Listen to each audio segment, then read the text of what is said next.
Talk. Hi everyone, welcome back to Salon Talks with Sony. I am your host, Sony. Today's a very special episode. I have my friend, my sister, here with me, Miss Adriana. How are you feeling today? I'm feeling good. Thank you so Sunday. much. Happy Sunday. Thank you so much for asking. You're How are welcome. you today? I'm good. I'm Yes. hot, but we move. Yes. You know, I'm appreciative of you being here and joining us today. Anything for you. So, Yes. You know, cry baby. Cry. Okay, so we're gonna jump right in. Okay. Our topic today, guys, is being the firstborn in a Black household. It is a Black History Month. Come on. So we wore our Black today. I wore my Black today. We're gonna represent for our people. Our people. That's just a little tidbit. But actually, we do have a hair segment. Since this is Salon Talks, I'm going to give you guys a little inside scoop. She started off as a client who's now become a sister friend. Yes. So how are you feeling about your hair as of recent? I am just so grateful, for the experience, for just being able to connect with you, finding you, and just being able to really partner with you. I love just not just hair, but just the experience. Just being able to come in and share with you, it's a moment where I really feel like it's a real intimate space for me to be able to just be myself. Yes. Talk with my love girl. That. Yes.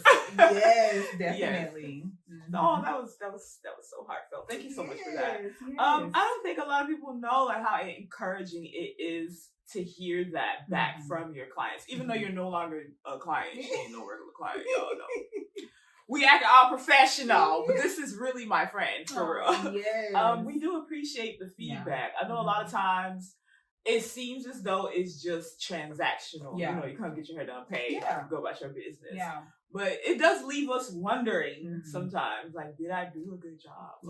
Did they get what they need from the appointment? Yeah. So I am grateful for you and all of your feedback. Yes. It's not the first time, y'all. She tells me all the time. But no, I am genuinely thankful and grateful for all of my sister friend clients. It means a lot because after years of doing it and it being a revolving door, it becomes a transaction kind of. Sure. It's muscle memory. You come in, you do their hair, a little conversation here and there. You play a movie, play music, get it done. Hey, thank you. Payment out the door. Next. So to be able, for me at least, I can only speak for myself. To be able to have a connection and have an understanding that this is our time that we get to share it together, and you appreciate it as well as as much as I do, and that it's not just transactional. You get your hair done, you pay me. You know, that is something I truly hold dear to my heart, and I appreciate that. So, what about your hair though? How are you feeling? I don't want to. How should I say this? As far as age go, has there been any changes? How do you feel about your hair? For real? Give us the tea. Give us the 411. How are you feeling about now? My hair? I don't know. I would definitely say that I feel, with aging, I can tell that there are some differences in my natural hair. You know, but in terms of just the safety, just knowing that okay, I know this experience is gonna be okay. I don't have to worry about if my girl has my best interest at heart. You know, I don't have to worry about that. I don't, in terms of my hair, I feel good about my hair. Because I know that I have someone that is working with me, that is partnering with me, that cares about my hair just as much as I do. So that's just for example, you know, a couple weeks ago when I came and you just flat out told me. You were I don't play them type of games. This is what we're doing. But we're going to do what you are wanting to accomplish. But these are the things that we need to do to make sure that we are protecting your natural hair. And so for me, being able to have someone to share with someone that has that type of concern, that type of respect, because a lot of stylists, like, they just gonna do it. What you want, girl? Yeah. And okay, get in, get out. Just like you said, the transaction is just a transaction. So in terms of how do I feel about my hair, I feel good about my hair. I feel like I'm safe. Yeah. I feel like I have someone that is going to tell me the real. Right. That's going to make sure that, okay, we're not doing too much of this or too much of that. That is going to, really cause some type of concern for you down the line. Down the line. Yeah. So I feel good. Like, and let me just tell you, it has taken quite some time to get to this space, to find someone that I trust here in Dallas, because I'm not from here. Right. And so I have my good sister friend from back home. I love her so much.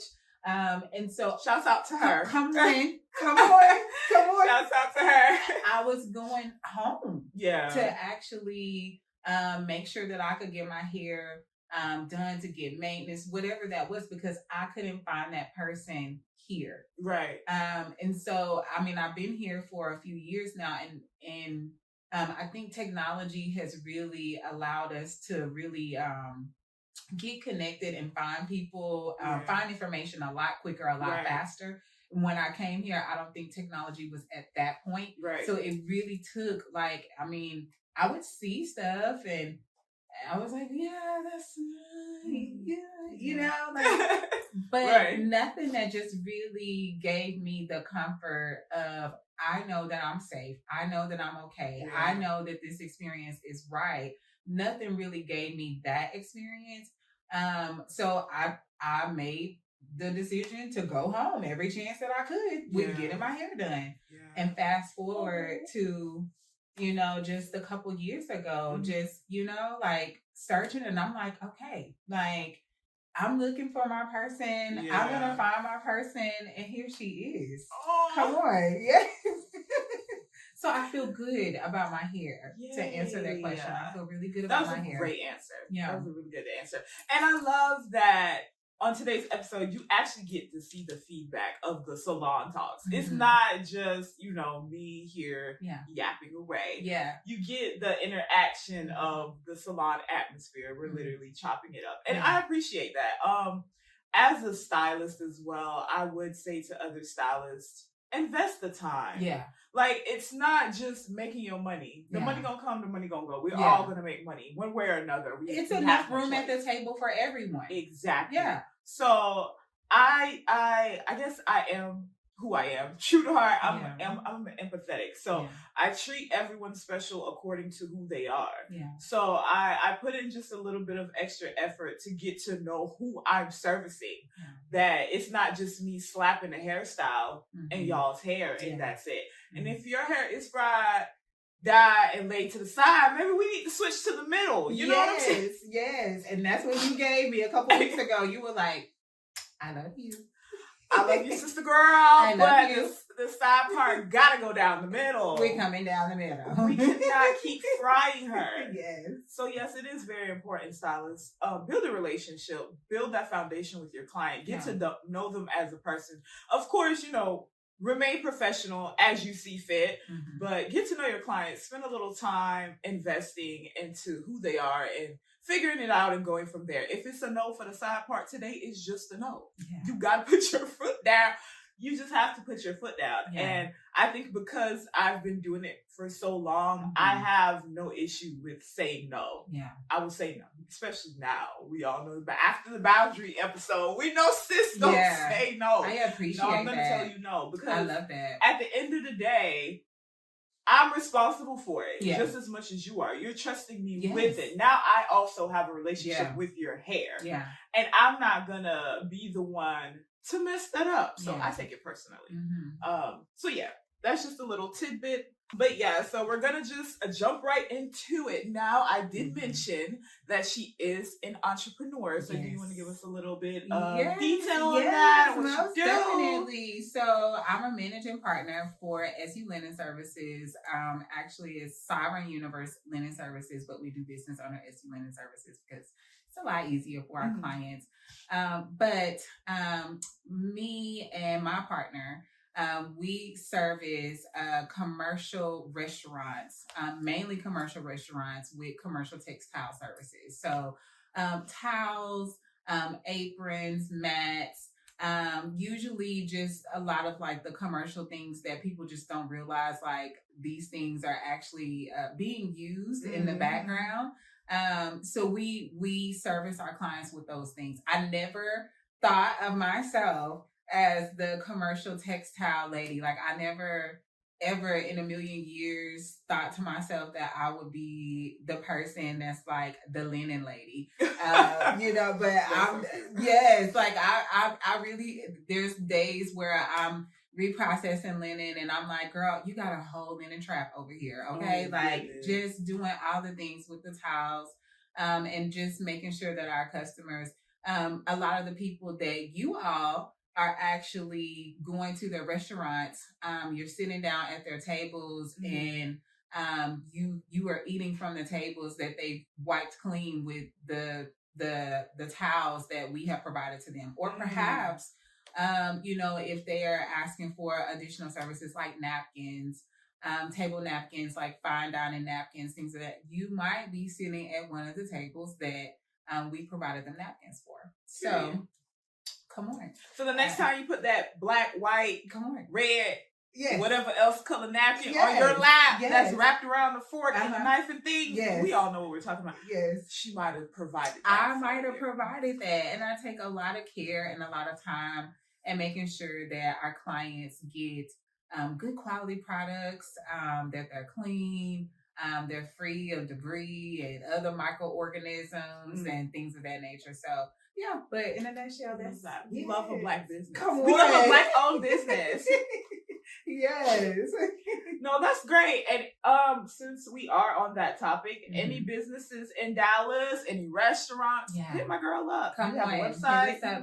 Yes. You can hit us up. You can find us at SU Linen Services. That's just SU Linen. It's actually SULinen.com. Okay. SULinen.com. Real easy, easy breezy, just SULinen.com. SULinen.com. Check her out. We love that. Let's clap it up for that. Yes. Okay, guys, we're going to jump right into the topic. Now, this topic was provided by one of our salon talk brothers and sisters. That's what we're going to call them. Okay. She put in, which is something that's very familiar to me and you. Yes. One of the answers to what would I even call that? I did like a questionnaire. Yes, a questionnaire, and asking what some good topics that you guys would like for me to go into. And one of them that touched me, of course, was being the firstborn in a Black household. Now, you're going to get both sides, different sides of this, because I'm African. I grew up in an African household. Yeah. My mom was very African. She used to tell us, once you go through that threshold after school, once you cross that threshold to that door, that is no longer America. You've entered Africa. So all of your American ideas and everything you saw outside that door, it no longer exists. Yes. So you'll get that side of being a Black African American, in literal sense. Yes. African and American. Firstborn in a Black household, and then an American firstborn. So I'm going to jump right into it. I have a few questions for you. This time I have questions, guys, just so we can keep a flow of things. The first question I have is, what was your firstborn experience like growing up as a Black firstborn in an American household? Yeah. My experience, I would definitely say, I've always said this, and I truly feel this. I had a great experience growing up as the firstborn in a Black household. But it definitely came with its share of, just navigating life. Yeah. It came with a share of navigating. You're being so nice. She's being so nice. Yes. Navigating life. It came with a share of navigating life. My mom, love my mom so much. She was a single parent mom for most of my young adult life. Most of my time that I was with her, under her care, under her guidance, under her tutelage, under her everything. Like, for most of that, my experience with her was from the single parent mom perspective. Right. And so it was just me and my younger brother. And my younger brother actually was special needs. And so it really required me, being the firstborn, and maybe not necessarily required me, but it was definitely the role that I assumed. Right. To adjust and to really mature. Like, I feel like I skipped several timelines, just at a very young age. Yeah. And it was because my mom she had a great deal of responsibility. Yeah. She had to provide for my brother and I, and then a great deal of her attention, the needs from her were for my brother. Yeah. So for most of my childhood and my young adult experience, I assumed that role of, really just being really, really mature. I wanted to make sure that I did the things necessary to make sure that I didn't make it any harder for my mom. Right. Right. Right. Yes. Oh, yeah. So, and it wasn't anything that she did or anything that she said, but it was just from what I could see. I could see that my mom was a single parent. I could see that she was doing these things on her own. I knew that it was just her. Yeah. And so, and with that, like, as a child, I knew, like, she has a lot of responsibility. I want to be one less person that she really, really has to be concerned about. So oftentimes that meant that I would fade to the back, or I would, assume I was the role of being like the golden child. Yeah. Just really whatever it took to make sure that I wasn't being a burden to her. Yeah. And just really doing what's necessary to honestly not really take up a whole lot of space. My God. I'm gonna come back to that. But that, I don't know why I feel like that's such a universal answer for all firstborns. And I wonder what brings us to the point where we feel like if we add a little inch to the pile, it will just overload the pile completely, to the point where we kind of just take the back seat. Yeah.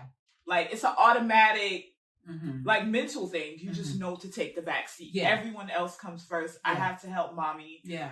Or daddy, or whatever you guys' dynamics is as far as family goes. I have to help the parent, and I just got to take the back seat and fit in where I can. Yes. And I just don't feel like that's okay as a child. Yeah. Like, that's a whole nother thing. We can go on all day on that one thing. Yeah. But it hurts my feelings for us. Yeah. As firstborns in general. Yeah. That we feel that way as kids. Yeah. Like, how are you even emotionally mature enough to come to the conclusion of knowing mama got a lot on her plate? For me, it started as young as 6 years old. Yeah. Like, mama got a lot on her plate. Help. Yeah. You see this one putting their shoe on? Yeah. Help. She can't help everybody. Help. Yeah. Like, and she'll get to me if she can. If she doesn't, I'll figure it out. Yeah. I'll figure it out. Yeah. Yeah. That's like the theme of our life is I'll figure it out. And I just don't believe that we should have that burden as children. But I also believe that it's a blessing and a curse all in one, because were made to be some of the strongest people walking the earth. Yeah. I believe. Yeah, for sure. That's a lot. Okay, I'm gonna jump back in because I don't want to get caught up in our conversation. Okay, second question I have for you. As the firstborn, were you expected to take care of? I feel like we just answered that. Were you expected to take care of your younger siblings? I was most definitely, definitely the one that was expected to help with taking care of my siblings. Like I mentioned, my first younger brother with special needs. Yeah. And my mom at that point in time was a single parent. And so she worked her tail off to make sure that she was a provider for me and my little brother. So oftentimes that meant that I had to assume the role as caretaker. Yep. And so that meant that I had to help with a lot of things. I mean, like super young. Like I can recall the times like my little brother with special needs, he had asthma. And I can remember, just times of him being sick and, having to put the levobuterol, the medication inside of his, nebulizer so that he can, get his asthma treatment to help him with, calming whatever symptoms down that he had. And I'm like super young, doing these things. So yeah, definitely. And, fast forward, after my little brother with special needs, my mom did get married to my stepdad. But they were both, they both worked. Yeah. And so, while he definitely came in and allowed her to take a softer seat than what I had experienced much of my time with her, they still operated in the roles of providers. Yeah. And so, that meant that summers and, after school and, all the things like, I'm getting out of school and, I'm having to go and get my now littlest brother. Wow. Who at that point in time, my grandmother was actually living, but whenever I would get out of school, my mom had my youngest, my littlest brother. I would have to go and get him from my grandmother's house. And, I'm spending the rest of the evening, caring for my little brother while my mom and my stepdad are at work until they come home. And, we assume the evening routine. Yeah. So definitely lots of responsibilities in, caring for my younger siblings. Just things that, again, and it wasn't even like it was just like a conversation, like a sit down. Like, it's like unspoken contract that you sign. Yes. It's like an unspoken contract that we sign as soon as you're born. Yes. It's like the mantle is put on and you just assume the position. Yeah, I feel like I've been a mom all my life. I've been a mom. And people ask me about kids and I'm like, I've been a mama for 32 years almost. Like, what are y'all talking about? What are you talking about? I've raised 2 kids. Yeah. Or helped raise 2 kids. Yeah. And I'm helping raise their kids. Yes. Yes. So, yes, it does genuinely feel like you've been in that motherly position, like your whole life. The maternal instinct clicks in young. Yes. I know for me, it clicked in young. Yeah. And at the time, I don't think I realized that that's what it was. I feel like because it does give us a sense of belonging almost, like a sense of, what's the word that I'm looking for? Belonging, but that's not the word. But it makes you feel purpose.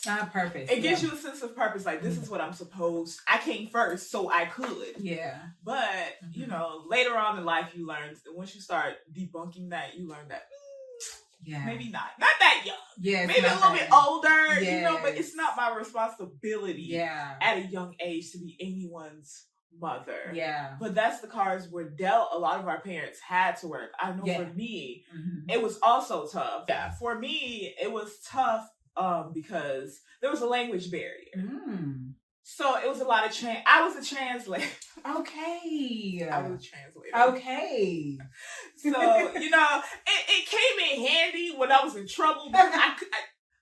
It's too late. You can't do anything to me now. But it came in handy when I was in trouble because I wouldn't translate everything the teacher was saying or whoever was saying if I was in trouble. I just find a way to not make it so bad. But I was a translator. Mm-hmm. Every field trip form. Wow. That had to be signed. Doctor's appointments. Wow.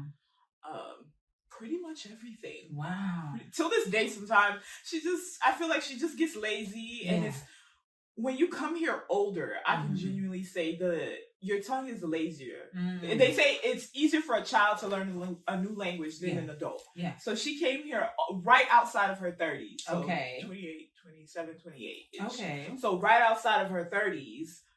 You're already used to whatever life you're living. Yeah. So being ripped from that and now having to learn this new language and having to sign permission slips. Yeah. Like, there's no permission. I don't think there's permission slips back home in Africa. If I have any Congolese Africans, y'all let me know. Are they signing permission slips in primary school? Because that's what they call it back home. Primary school. Mm-hmm. In Congo, there's another word for it. But are they signing permission slips in primary school for y'all to do things? No, it's mostly word of mouth. Yeah.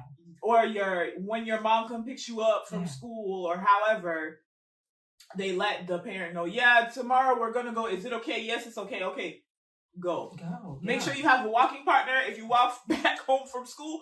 And that's it. Yeah. But coming here, it was the translation of it all. And then I'm also just learning the language.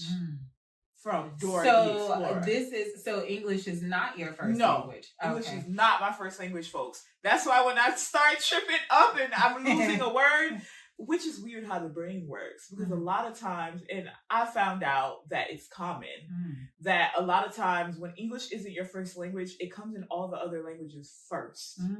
So if I'm thinking of, like I said, purpose, my brain could have had purpose in French, purpose in my dialect, English, Lingala, purpose in every other language that I know before it comes to me in English. And I'm like, I know the word that I'm trying to say. Right. But imagine that at 6.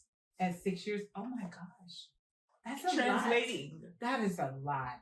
My earliest memory, I don't even know if she remembers this. Ma, if you remember this, call me and let me know you remember this. But we were at the airport in New York. We had just basically made it to America. We were at the airport in New York. And I think from what my memory serves me, it was like she was trying to understand what was on our ticket, like the next place to go to catch the next either bus or to get to the airport or whatever. It was we were in action going to the next place. And she was like, ask that person. And I'm looking at her like, ask them in what language? Because I don't know either. I just got here. But it's easier for an adult to see a young kid struggling, trying to feel it. And I'm like, like, help us try to find wherever we're going. Then if she was to walk up on somebody speaking another language, they probably would have brushed her off. Right. So, imagine that as early as 6. I had no idea that English was not your first language. No, English is not my first. I learned English in America. Wow. Watching Dora the Explorer. Are you serious? PBS Kids. All of the things. Yeah, that's the first way I picked up on English. It was not ESOL, the class that they all make us foreigners take when English is not your first language. I learned English mostly from watching, which is weird because Dora speaks Spanish. Yeah. But repetition.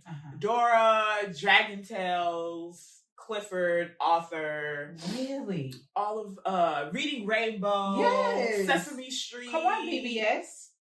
The kids, listen, your kids and these iPads, we were learning, okay? Yes, I love me some PBS Kids. Girl, PBS Kids, that's how I learned English. Yeah. Well, look, we need to be plugging PBS Kids. PBS Kids, if y'all see this, come on, send me. Yes. I would love an old school little PR box. My inner child would just have a whole moment. Yes. But that's pretty much, so I understand that responsibility of kind of just jumping in because you already see like, okay, no, we need help here. Yeah. Mm-hmm. And the only other person in line to do it until, your stepdad jumped in and kind of made it easier is me. Yeah. So that's tough. But we're going to jump into our third question. Yeah, for sure. How did that shape you? As an adult that you are, the adult that you are today. I would definitely say, how did it shape me? It definitely put me in the mindset really early on of just like a super high level of independence. Independency. Yep, super high level of independence. Like, I got it. I'll figure it out. Yep. I'll get it done. Yep. That type of mindset. And gosh, I mean, getting into that space, it's really hard to break. What? I'm still a recovering hyper independent woman. Oh, I'm not independent no more. I don't want to take that on. Mm-hmm. I pray for all of us to be delivered in the name of the Lord. Yeah. Because it's almost like a stronghold. Like you're fighting you. Yes. To not ask for help because you feel like kind of everyone kind of expects you also to be able to just figure it out. Yeah, to just figure it out. Yeah. Yeah. I mean, I've always done that. I mean, literally in just about every facet of my life. Mm-hmm. Like I have, just really put myself in a position where it's like I will figure it out. Yeah. And typically that's what I've done until recently in the last few years and experiencing a whole health crisis. Yeah. That really, really pushed me to tap into a different side and to really kind of almost really die to that hyper independence. Yeah. Like you cannot be in this world operating and not get some type of help from someone. Yeah. From somebody. That is the whole dynamic of us. Yes. As people, the connection, the interaction, like that's what we're supposed to be here for. And sometimes it's really, really hard because people just make it really hard. Yeah. But the reality is that we shouldn't be in positions where, we literally are just figuring it out. Yeah. All on your own for every single thing. It shouldn't be that way. Yeah. And so, but it's work to break. Oh yeah, it definitely is. I like I'm at AA meeting. Yeah. No, I too. I think just this year or the past year, so 2024, all of 2024 was me undoing that. Ask for help. Yeah, ask for help. For the littlest thing. Like, it could just be me calling you to ask a question that you might have an answer to. Yeah. I will Google. Come on. I will be stressed. I will do 3-day research papers before I call somebody and just ask them one question that I could have got an answer to 3 days ago. That's not okay. It's not okay. And I tell you, like, yes, that experience, the childhood experience shaped that for me for much of my young adult, my adult life.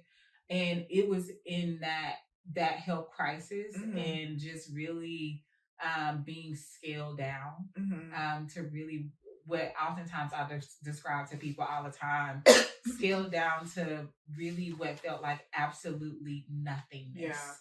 And just really me having to walk through that journey. Really walking through that journey with me and God. Come on. Right. I had to do some soul searching. Like I had to do something. I had to really like I knew in that moment, like in that health crisis moment, I'm like, girl, like you are a queen of a fortress. Come on, somebody.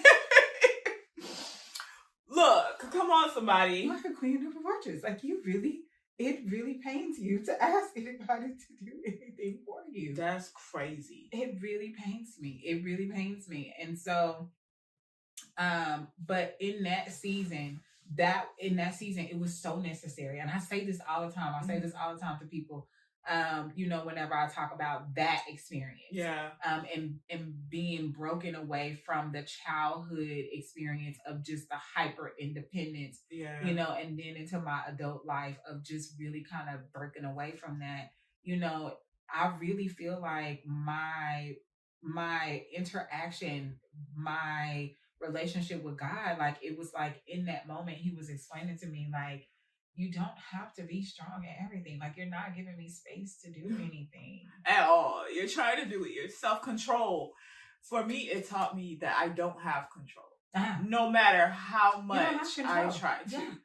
I don't have control, and he has the final say. And if he got to lay you down on a hospital bed, girl, he will.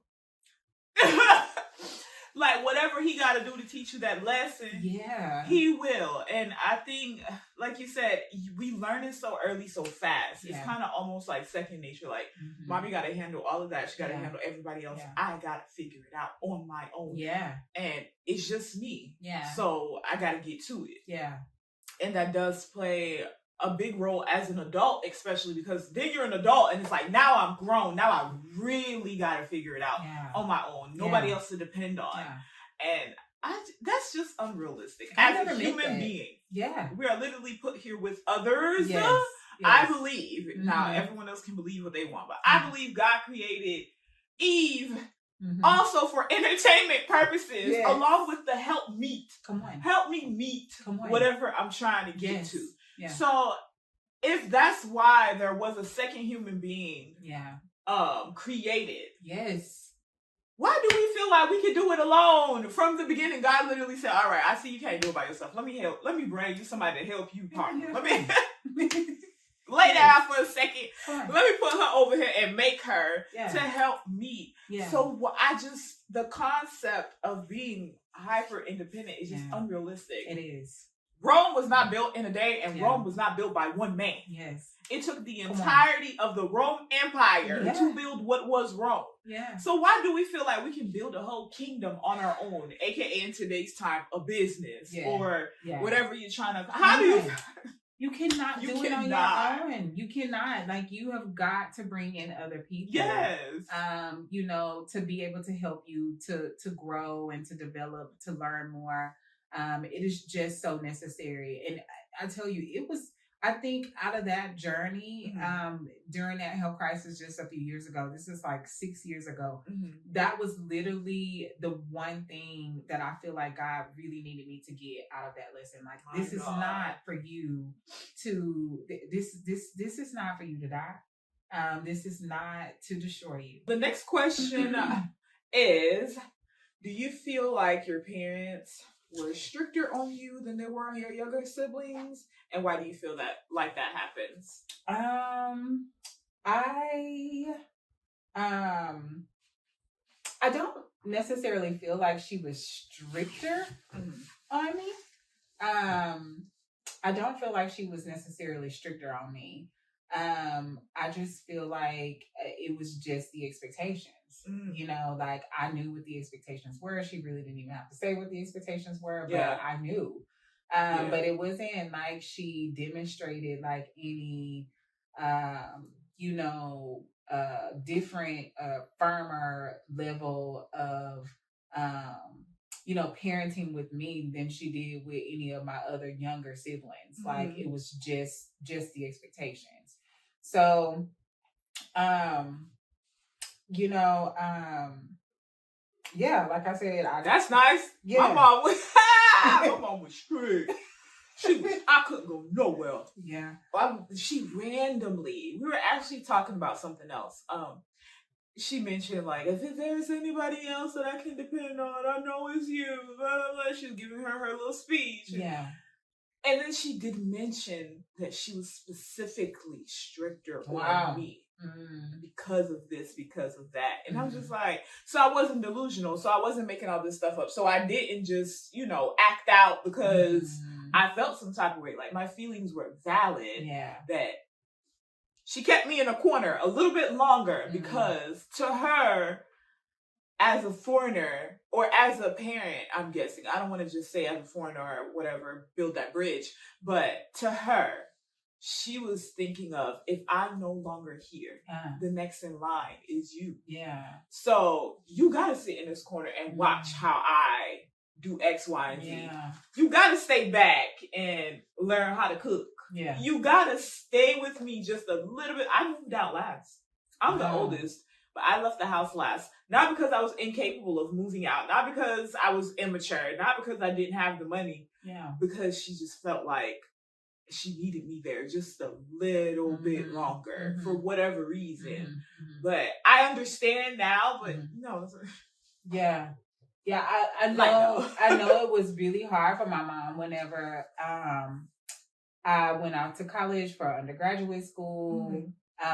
You know, just started my life. Whenever I graduated from college, I came back home and I was home for a few months until I found my first like real career job. And then I moved out like really shortly after that. And I know that it was really tough for her. I know mentally it was really tough for her with just accepting the fact that like, okay, this is not even just undergraduate and she's away from college. Like now she's moving out. She's on her own. She's doing her own thing. Yeah. You know, it was really hard for her. But yeah, I don't think that she was firmer with me than what she was with any of my other siblings. Like it was just the expectation. Yeah. Like, and I knew what those expectations were, and I knew what her needs were and what she was going through. And so just the whole theme throughout everything was just, I don't want to be a burden. Yeah. I don't want to be the one to have to cause any extra trouble. But she was a very fair mom. Like she, you know, her parenting, even with single parenting, like there were many things that I would think to myself, like, oh, she's never going to let me do this.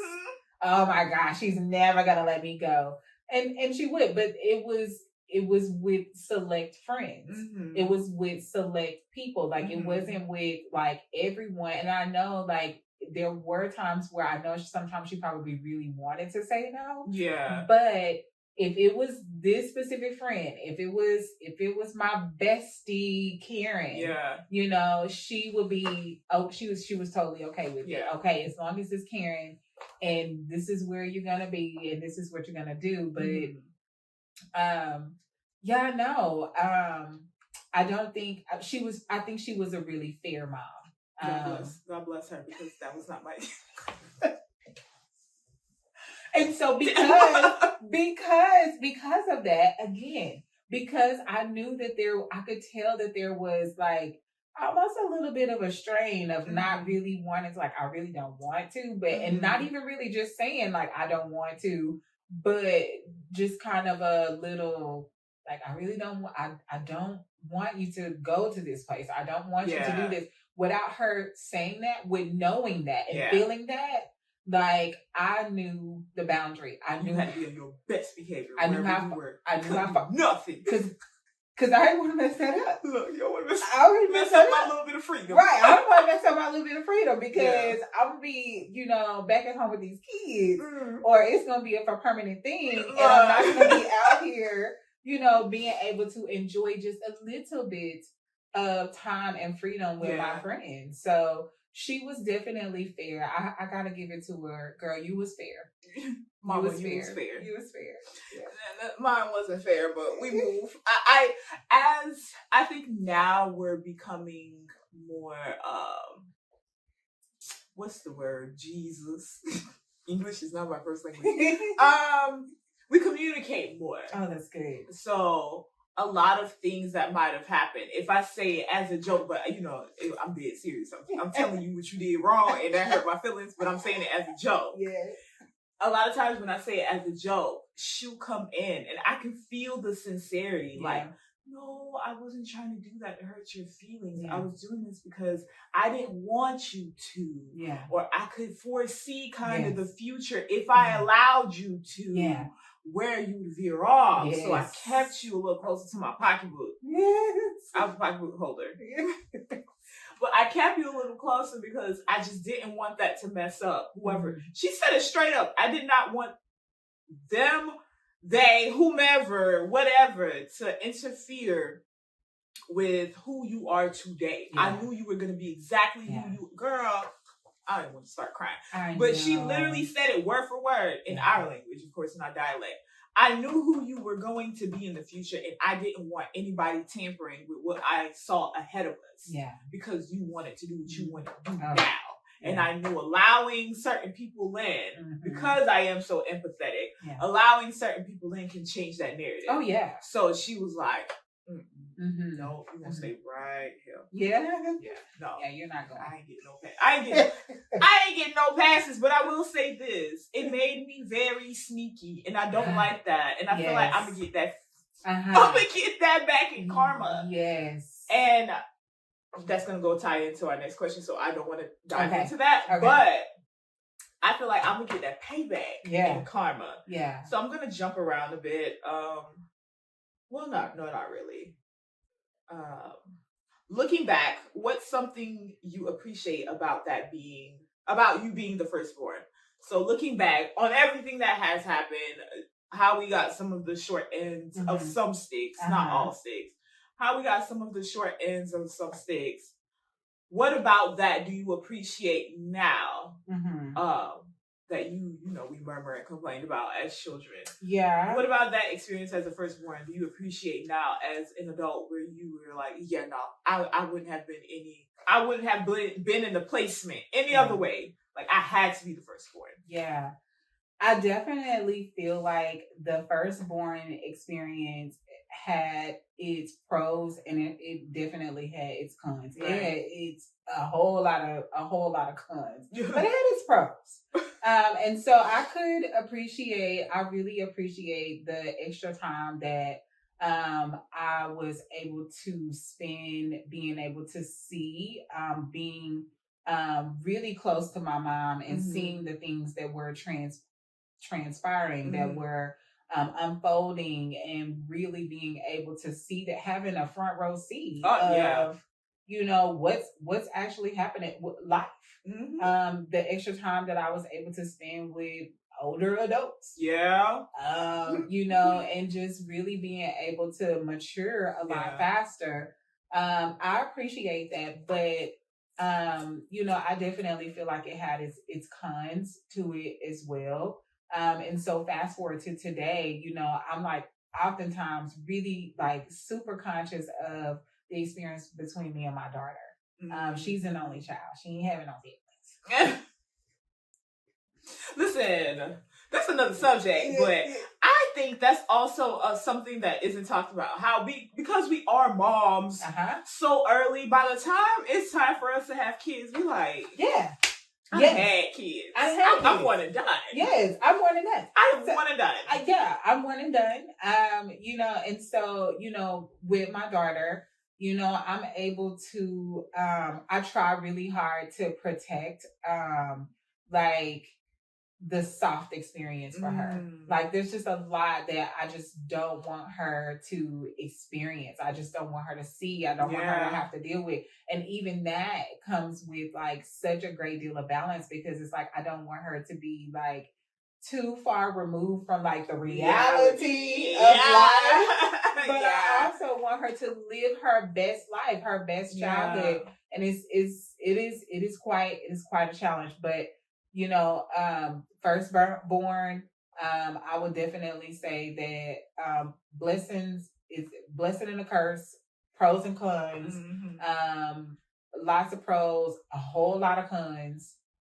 But the pros of that, I feel like I can take away is just like I matured a lot faster. What? I feel like I've been 30 for half my whole life. Yes. I started being 30 at 16. Yeah.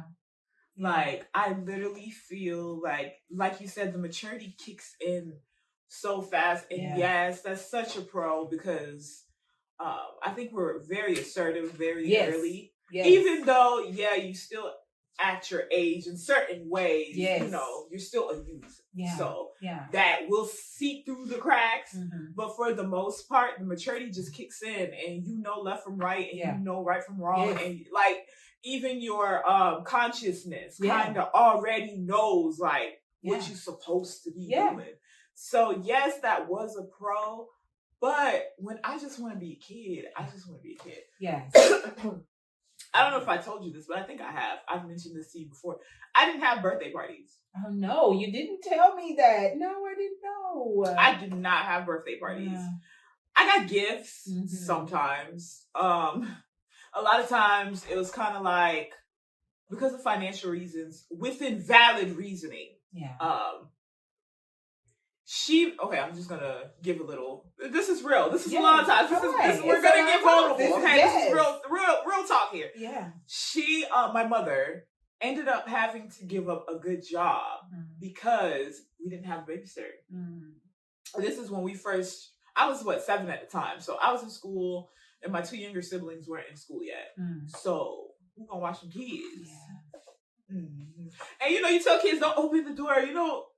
Even I don't know if your mom used to tell you this. Like, if I was this house, y'all better not. I don't care who knocking. Y'all better not open that door.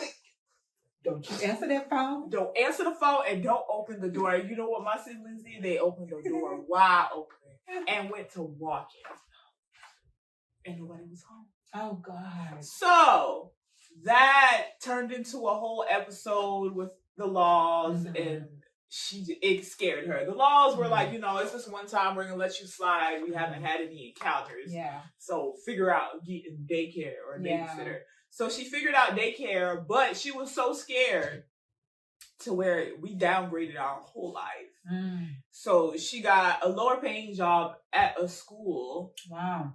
As a cafeteria worker, the lunch lady. Everybody loves her though. It's such a cute story because no one knew she was my mom or our mom. And then when I mentioned her, they're like, "Oh, I love that lady. I love that lunch lady." And I'm like, "Oh, you know her?"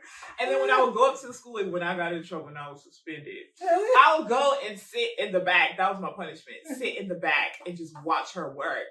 And the kids that I would know, because the neighborhoods are pretty close. Like if you knew people, you know them from around the neighborhood, and they just so happen to go to the different schools, but the schools were like in that neighborhood, in that area.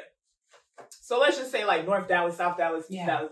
So we lived in South Dallas, in Florida, but what I would say is South Dallas. So all of the kids pretty much in the neighborhoods, we kind of all grew up together. We either seen each other and at the movies, at the mall, because that was a thing. It was no iPad and no YouTube. You were at the mall, at the movie, walking around in circles. Yeah. So you either knew them from that or someone's birthday party or whatever, whatnot. So everyone knew of my mom in some way, shape, or form that attended that school. Yeah. So whenever they would see me out or I so happened to mention her, they're like, "Oh yeah, I love that lady," which is hilarious. Yeah. But so she took on that job so she could be home on the holidays or home when we're home after school or before school and things like that. Gosh, that is so tough as a mom, to have to make decisions like that. I mean, I get that. I understand that. Fast forward to today, like I saw it. I saw like the decisions that my mom made to be able to financially provide and support from me and my siblings. And my mom had a lot of help as well, because my grandparents were living and we lived really, really close to my grandparents. And so it worked out, it always worked out. It always worked out. She had a lot of help.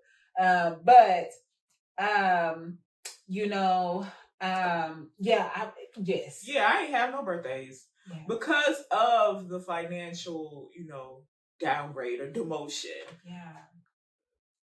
You get in where you fit in. Yeah. And I was the oldest, so it's like, so we got to do for your brother and sister. Yeah. You just sit this out. I'm going to give you some cash. Yeah. I'm going to give you a little something. Yeah. You go buy yourself something. Yeah. But they got to have a party. Yeah. This one wants Jordans.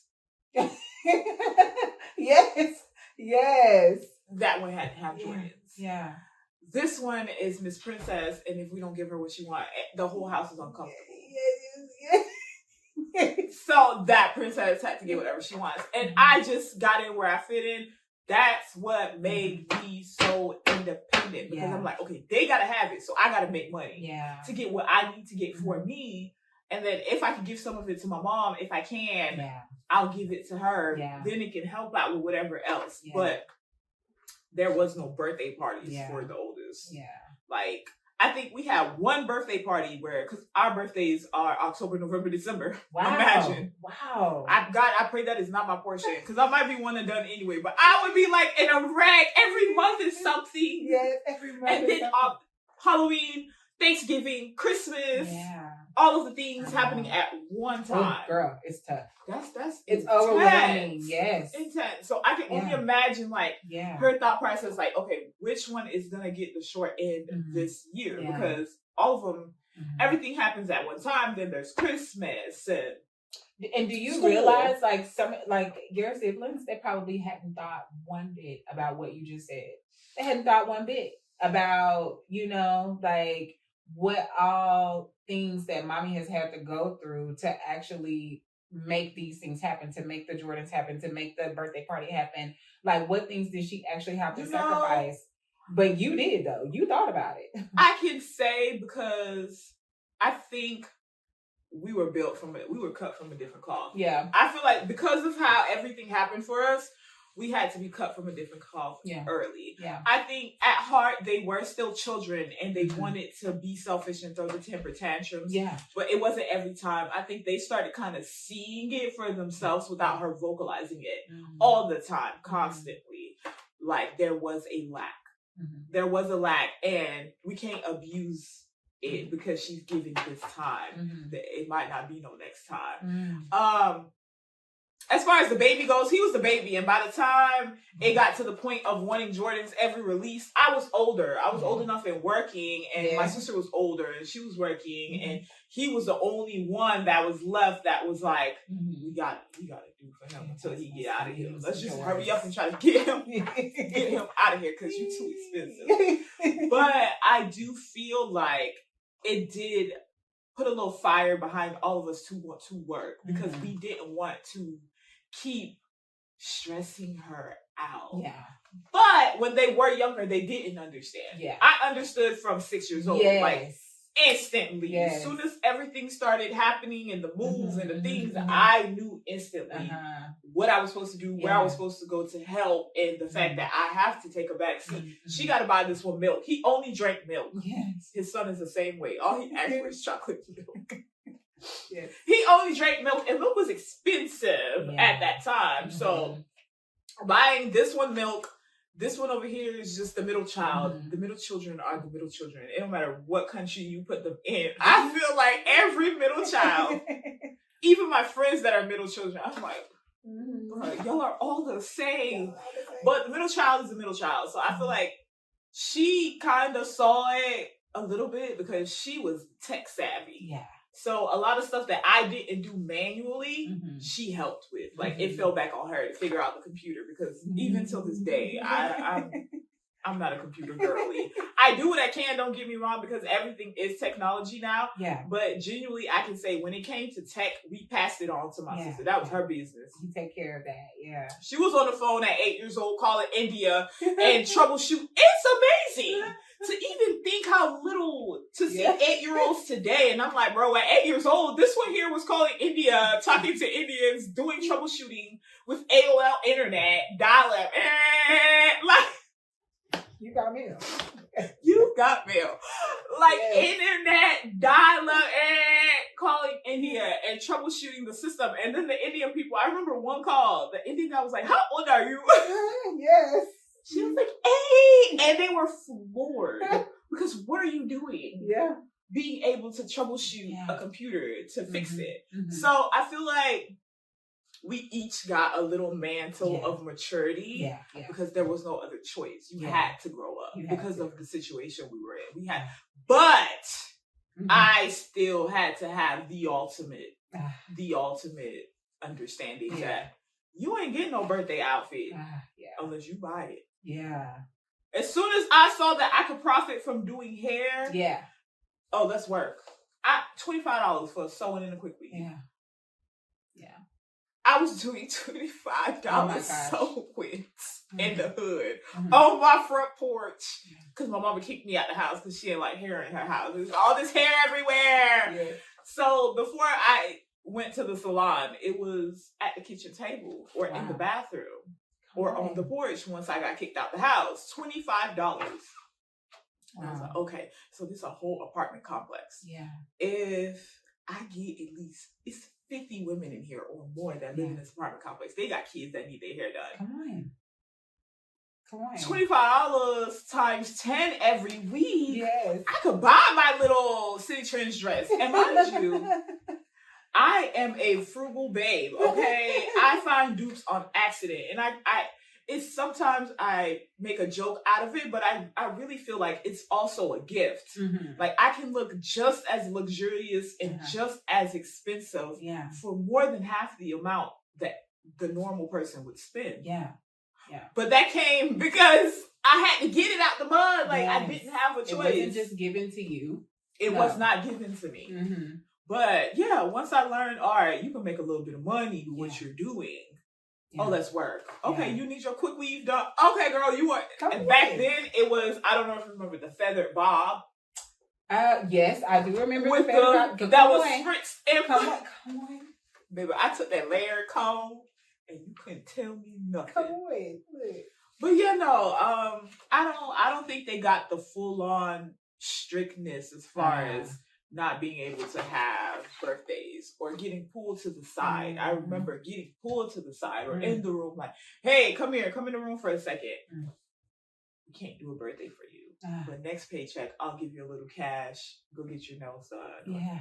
Go do something. And like, what are you supposed to say to your mom? Mm-hmm. Like, of course, it's a little discouraging. Like, again, like I always not go shopping for my birthday because a lot of times we just wanted to go shopping because we wanted things because we didn't get a lot of things. Mm-hmm. So we just wanted things, and it's like, dang, my turn. I can't even go shopping. Yeah, I gotta wait, or I gotta hit the porch up and bust down these $25 quick weaves, like. Come on. So yeah, I don't know. When it comes to that, I sometimes I have conversations with my siblings about it. I know I talked to my sister about it, and she says no. She feels like she didn't get anything, and I'm like, bro, you're crazy. Because out of all of us, we've had discussions about things like this, and we all mentioned that when it comes to her. And I want her to know this. Like, seriously, all jokes aside, I want her to know that we actually put forth the effort to make you happy. Wow. Like, we were not trying to treat you any kind of way. We all made ourselves uncomfortable. Yeah. So you can have some type of normalcy because you were the middle child. And a lot of the middle children feel like they get that awkward end of the stick. Yeah. Like, you don't get all the attention, and they think the attention we get is good attention because mommy's always talking to us, but mommy isn't talking to us with good stuff. She's telling us you ain't getting anything, and you gotta, make sure you help me with your siblings. Yeah. So they see that attention and they feel like, wow, she gets all the attention.